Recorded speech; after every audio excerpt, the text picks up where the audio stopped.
every single day I go to classroom and they tell me, in order for us to create a safe place, we need to stop asking the truth.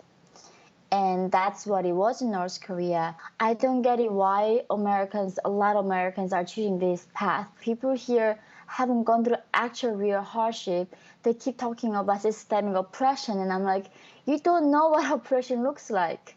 No kidding. That North Korean defector earlier here on the Fox News channel claiming she never expected Ivy League schools here in the United States to be worse than North Korea. Fox News contributor Leo Terrell is a former history and social studies teacher, and he joins us now. Good morning, Leo. Good morning, Ainsley, Good morning. Brian, and Steve. Morning. How are you? Good morning. We're doing well. Thank you. What an incredible story this lady has. We've been talking about her all morning. She ended up at Columbia University and graduated there with a great education, Ivy League education.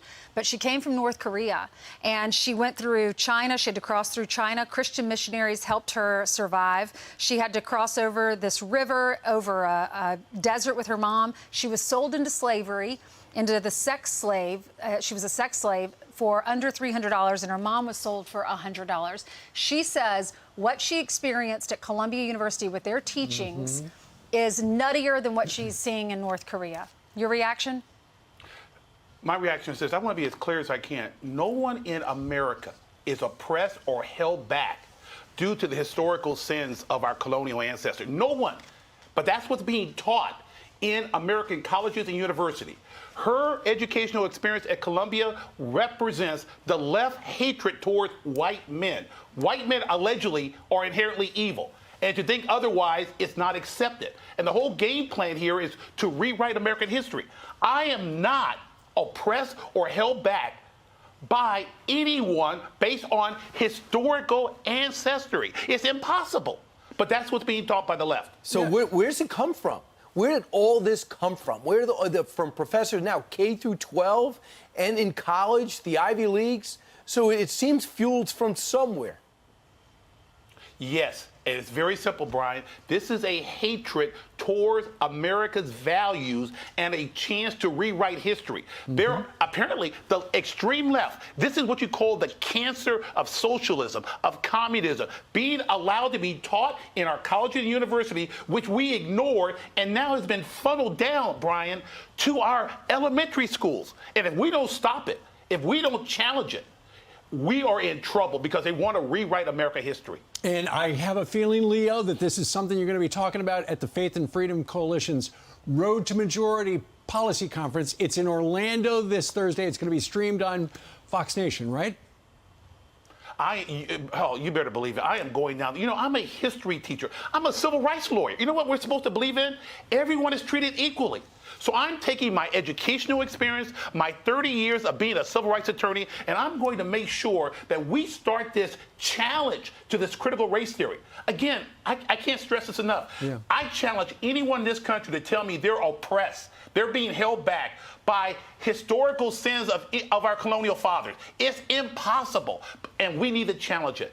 You know, Leo, we've heard about how woke the colleges have been for a very long time, but it's not like a parent of a college kid is going to go complain to the university. Whereas now, to Brian's point, the CRT is being rolled out in K through 12. We've got parents all across the country stepping up to try to save this generation of children. And Steve, we talked about this last week, and I'm telling you, only on Fox is this being raised on a day-in, day-out basis where parents, people who care about the future of this country, people who care about their children are now challenging this, and it's successful. It's now happening where it's being challenged. But for these parents, but for the attention given on this network, this would be a silent cancer to Americans' educational system, and it's being challenged, and I'm very proud of it. I'm going to push this argument when I go to Orlando this week. All right, that'll be great. Governor Terry McAuliffe wants to be governor again. He calls the CRT, which you just mentioned, a right-wing conspiracy. It's just not true. Look at the curriculum of your kids. It's just not the case. Appreciate it, Leo. That is a lie. I want to be clear, very passionate, very calm. The critical race theory is without facts, without logic. There is no historical analysis to support it. It is a lie, and I'm sick and tired of the Democrats trying to call it a right-wing conspiracy, because that's a code for white people, conservative, white supremacists. It's a lie. It's a lie, because people of all colors hate and attack the critical race theory. You had an African-American parent from Florida criticizing the critical race theory. We got to stop this race game that's being played, because America represents a diversity, and that the critical race theory is being rejected by Americans. Yeah, there are facts to back that up. I mean, we've seen the curriculum written down in some of these school districts. So he might like it. You might not like it. You might like it. But you can't Either say way, it's not you can't there. say it's not there. It's not a conspiracy theory. It's happening in our schools. And by the way, you can live stream Leo's speech and the full 3-day conference on Fox Nation starting on June 17th through June 19th. Go to foxnation.com to sign up. Leo, don't let our cameras intimidate you. Just go out there and connect with the audience. And go to Disney World. Wherever you are. All right. All right. Goodbye, Leo.